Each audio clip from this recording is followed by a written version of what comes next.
welcome to our podcast. I'm George Gill here with Gustavo again. Hello, hello. So let's talk a little bit about, we talked before about how different the market is now versus the last time that we were on. In particular, how competitive it is, different mindsets on both the buyer and the seller side. And so we touched up on the difficulties and challenges that we're experiencing from an agent perspective and how our jobs have somewhat changed since the pandemic started. So now I thought we could touch up on the consumer perspective, and particularly for buyers that may be on the fence about buying right now because of what they're hearing happen in the market in terms of how chaotic it is and how competitive it is. Used to it at this point, to be honest. It's just the norm at this point.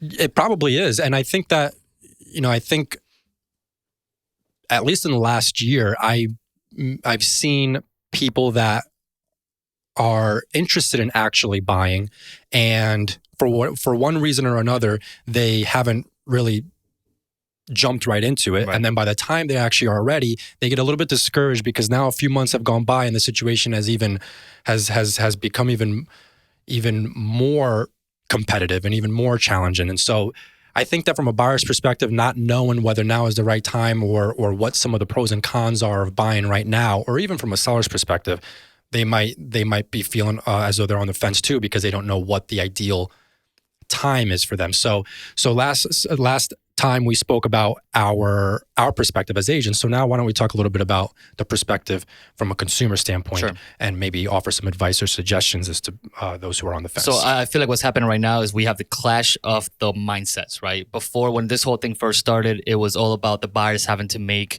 a lot of adjustments and a lot of changes to the way they were thinking.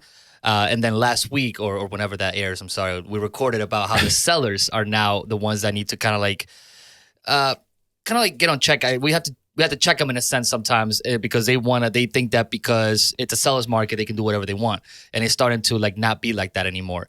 So now we have both things kind of like trying to like find some kind of balance, both mindsets. And I feel like that's what we're struggling with right now. We have sellers that want to overprice property. We have buyers that are too afraid to jump in. So I think that might cause a little bit of a bump, I guess, or a little bit of a slowdown. But other than that, I honestly, what was your question? I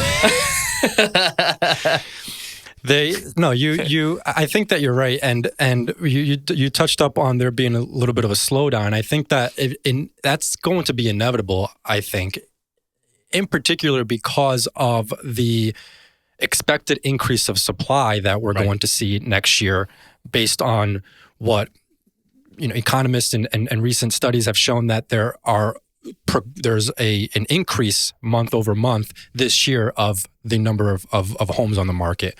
And so if that trend continues, we should be able to see, which is expected to, we should be able to see a larger number of homes on the market going into 2022. And what you just mentioned, I think, will also help balance out the discrepancy that's existed between the demand and the amount of inventory. And so yes, I do think that there will be somewhat of a cool down, but I also think that that's very relative, because even with the increased supply, we still are at a historic shortage in inventory. Yes. And even with any balancing that might come from that, we still are expected to see a significant demand, in particular because of the number of millennials that are going to be entering the market or are in the process of entering the market.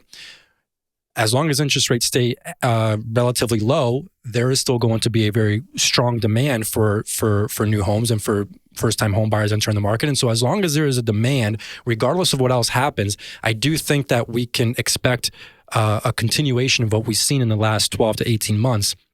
So what I do think was going to happen, though, is that we will see that cool down, which means not every not every offer is going to be over asking. Not every property is going to come with multiple offers, and there might be a little bit of a reprieve for buyers. And so, for that reason, is why I thought maybe we could kind of touch up on that to see, okay, if someone's listening right now and saying, I really want to buy right now, but I don't know what the climate is. I don't know if it's the right time to buy.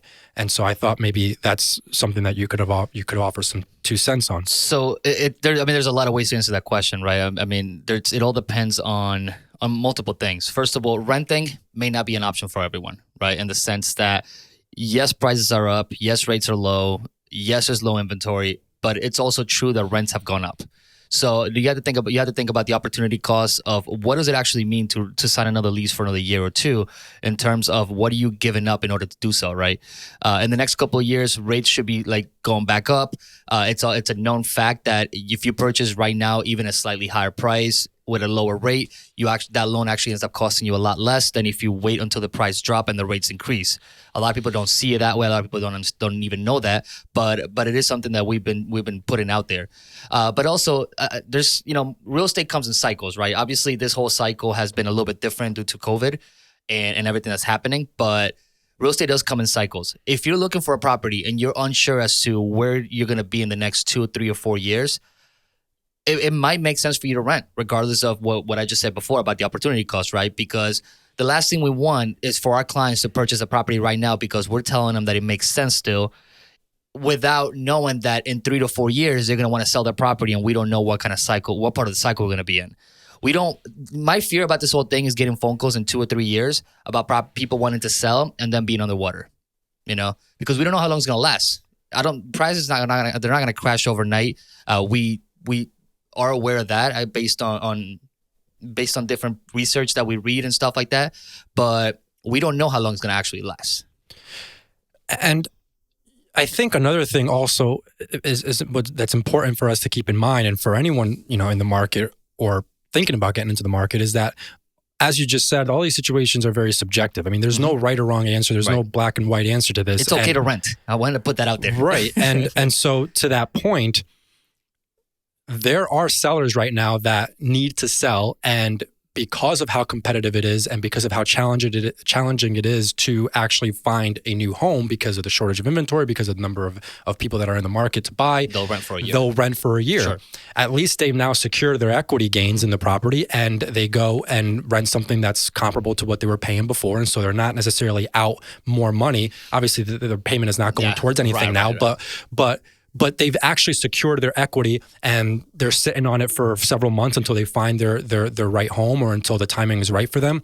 That doesn't work for everyone, and we wouldn't necessarily encourage people, list your house and rent. That's not a one size fits all solution.